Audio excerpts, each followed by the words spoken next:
Very long name, but basically it's a lead pipe with a big hole on one end and a smaller hole on the other end. To get these things to work, you put a small amount of powder in the side dish of the pan, you close it up, that flint flies forward, hopefully creating a spark against the steel, which hopefully sets off the powder in the pan. That'll hopefully set off the main charge you pour down the barrel. Hopefully that ball goes flying at the end and you hopefully hit your target. I think half of you got that already. There's a lot of hopefullys with the weapon. Because it actually has a 1 in 5 misfire rate every time it's shot. So every 5 times you pull the trigger, about 20% of the time it just goes click instead of a bang. Now if it's raining, windy, snowy out, or the weapon just doesn't like you, it can make a better club than a firearm.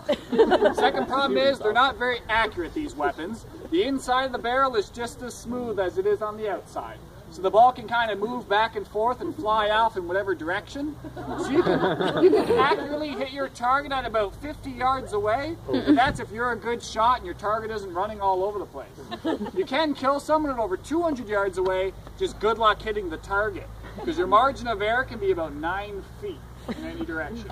So how do you fight with these things? You take your guys, put them in big, huge, long lines like you see in all the movies, and point and shoot at the same time, same direction. When you fight like that, you overcome the big problems with the weapon. With 100 men in line, at least 80 of these weapons should work, so you don't need to worry about some misfires in there. And with 100 men in line, you send a nice wall of lead flying across the battlefield.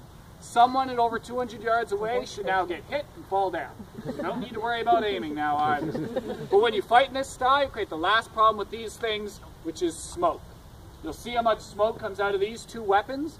When you have hundreds of these things going off, dozens of artillery on a battlefield, the first time you can clearly see and identify your opponent on the field, from either distance here, folks, facing these two guys right now. Now this doesn't give you a lot of time to identify the men marching through that smoke as your friend or your foe. And the rule of warfare is shoot first and ask questions later. That way you will live through the battle.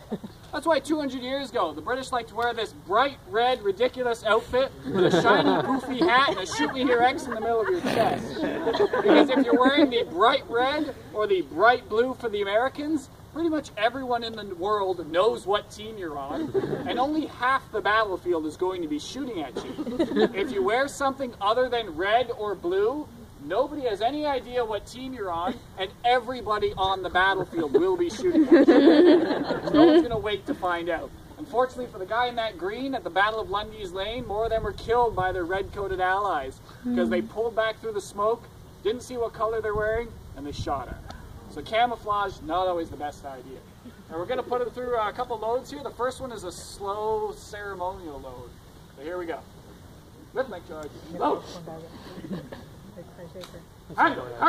One of the first steps, you pull up that tube full of gunpowder, you bite off the end and spit it out at your enemy. Very terrifying. All right. Small amount of powder goes in the side dish of the pan, and then they'll close that up. Cast about, and the rest of the charge goes down the muzzle of the weapon. You just put the powder, the paper, the ball, you just throw everything straight down. Draw, ramrod. From down, cartridge. The ramrod's used to make sure everything is seated right to the breech, because if you don't use the ramrod, after a while the ball just gets stuck at the top and burps out the end. It won't go anywhere. You got to make sure it's right to the back. Return, ramrod. But you really have to put that ramrod back, because you can fire it across the battlefield and maybe shish kebab some people, but then you can't shoot again after that. So you really got to hold on to the thing. Shoulder, arm. Ready. Now they're ready for one shot. So I warn you all now, they're real guns, they make a real noise, so if you want to plug your ears, now's the time. If you want a shot with all the cameras, the best time to hit the trigger on them is when I yell fire. That's when they're going to pull theirs. And if you miss the first shot, we'll have 2 more after that. So here we go. Set. Fire! Oh shit. We're going to do that again. You can load these weapons kneeling or lying down. The thing is, it usually takes longer to do so. The way it works is if you get the more lead across the battlefield, a good chance that your team will win the battle. That's why these guys like to stand up. So here we go. Fire! Now we're going to go through that one more time. Where did Gary go to?